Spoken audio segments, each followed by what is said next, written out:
Luar kawasan nak beli kereta, beli 1-2 ribu bajet punya. Ada tak? Okay, dia nak beli satu kereta bajet. Lepas tu tanya I boleh tak dia dari KL. Tapi I punya kedai dekat JB. Okay, so luar kawasan sekarang kita tak ada branch lagi. So untuk kalau nak beli kereta punya, boleh. Walaupun you beli kereta sama I, loan bank ke, loan kedai ke, cash ke, semua boleh saja. Okay, once you minat itu kereta kan, kita buat video call dulu, tengok itu kereta. Ini kereta abang ngam tak? Okay, dia ada apa masalah, dia tak ada apa masalah. Semua kita tunjuk. Dia punya kulit, dia punya bau, semua kita tunjuk. Semua dah okay.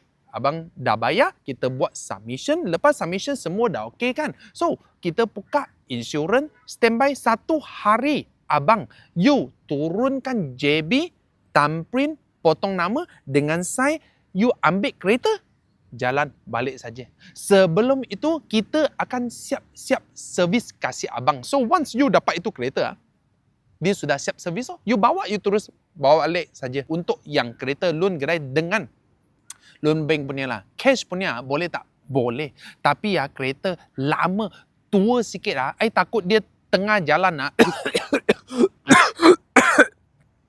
batuk macam mana. So, kereta lama sangat punya, you orang kena ambil risiko sendiri.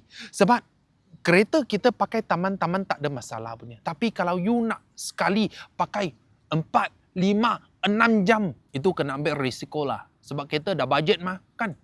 Bajet tak ada baik punya kan? Baik tak bajet punya kan? Follow Awang dapatkan info dan knowledge kereta.